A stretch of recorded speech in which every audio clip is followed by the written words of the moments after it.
तो फौजियों को non corruption allowance 50% of the basic पे आपको देना चाहिए।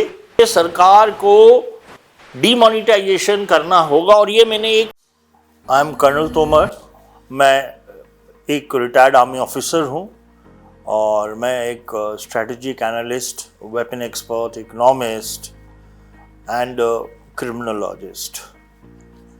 आज मैं जीएसटी के ऊपर बात करूंगा और मैं मजबूर हूं कि मैं जीएसटी के ऊपर बात करूं। हालांकि मेरा जो काम है वो कैसे चाइना को टैकल करना है, पाकिस्तान को कैसे टैकल करना है, अमेरिका को कैसे टैकल करना है, वो मेरा काम है। लेकिन आज का जो मुद्दा है वो है जीएसटी।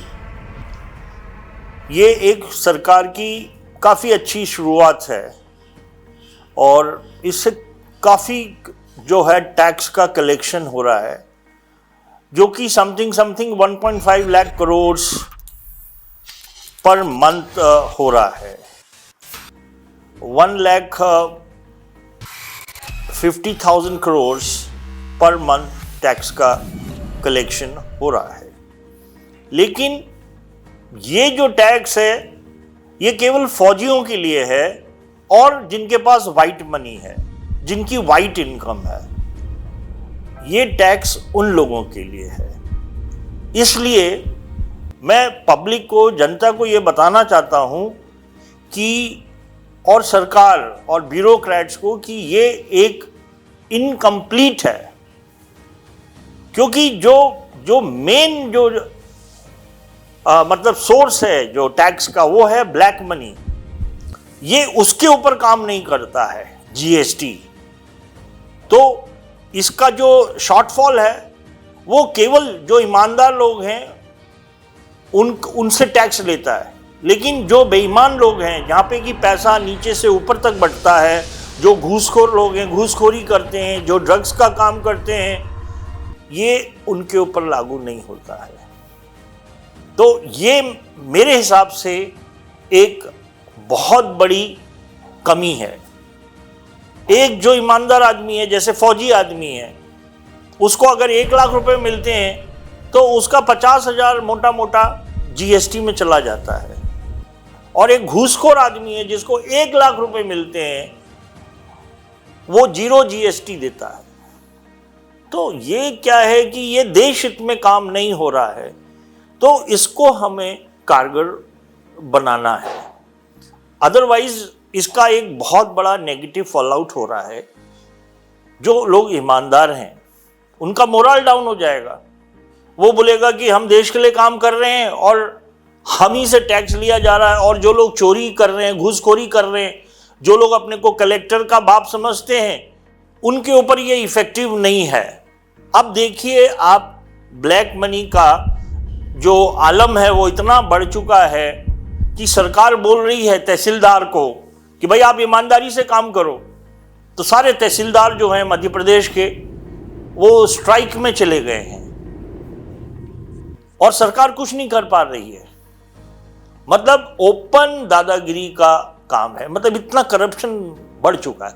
इसलिए मैं चाहता हूं कि हमें इसको इफेक्टिव बनाना चाहिए। जीएसटी, मैं जीएसटी के खिलाफ नहीं हूं। जीएसटी बहुत अच्छा है, इससे टैक्स का कलेक्शन हो रहा है और ये बहुत जरूरी है। बिना टैक्स के सरकार नहीं चल सकती है। बट जो बड़ा सोर्स है वो है आपका ब्लैक मनी का, घूसखोरों का, ड्रग्स का जो धंधा हो रहा है। तो वहां पर असली रुपया छुपा हुआ है, उसको जीएसटी टैक्स नहीं कर पा रहा है। और अभी आप देखिए, हम घूसखोरी की बात करते हैं, हम एक ही वो उसके ऑर्गेनाइजेशन के पीछे हम पड़े हुए हैं, पटवारी के पीछे पड़े हुए हैं हम। बाकी हमारे पास हिम्मत नहीं है कि किसी दूसरे डिपार्टमेंट को हम बोल सकें कि वो भी कलेक्टर का बाप समझता है अपने को, क्योंकि वहां डर लगता है हमसे। तो मतलब इस करप्शन को हमको रोकना है और ये केवल जीएसटी ही रोक सकती है। इसलिए हमें इसको कारगर बनाना है। लेकिन हम इसको कैसे कारगर बना सकते हैं, जीएसटी को कैसे हम इफेक्टिव कर सकते हैं? अगर आप डिमोनेटाइजेशन कर देते हैं अप टू 100 रुपी नोट। अगर आप 100 रुपए तक 500 का, 200 का, 100 रुपए के नोट को डिमोनेटाइज कर देते हैं तो तभी ये जीएसटी जो है ये ब्लैक मनी वालों से पैसा खींच सकता है। अदरवाइज ऑन इट्स ओन, अगर वो अकेले में स्टैंड अलोन अगर जीएसटी ब्लैक मनी को टैकल नहीं कर सकता, उसको टैकल करने के लिए सरकार को डिमोनेटाइजेशन करना होगा। और ये मैंने एक मंत्रा भी दिया था सरकार को। मेरे जो 3 मंत्रा हैं इस देश के लिए, देश की तरक्की के लिए, देश की ग्रोथ के लिए, एक तो डिमोनेटाइजेशन है अप टू 100 रुपी नोट, दूसरा अटैक ऑन पाकिस्तान, और तीसरा नर्को पॉलीग्राफ टेस्ट।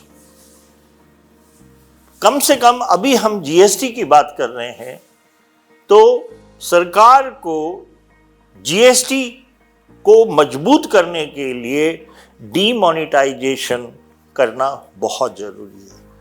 अदरवाइज आप सोचिए, एक ईमानदार आदमी, एक सैनिक जो कि अपनी लाइफ को सेक्रीफाइस करता है, जो मेहनत से, ईमानदारी से पैसा कमा रहा है, उसका जो आधा पैसा जो है टैक्स और जीएसटी में ही चला जाता है।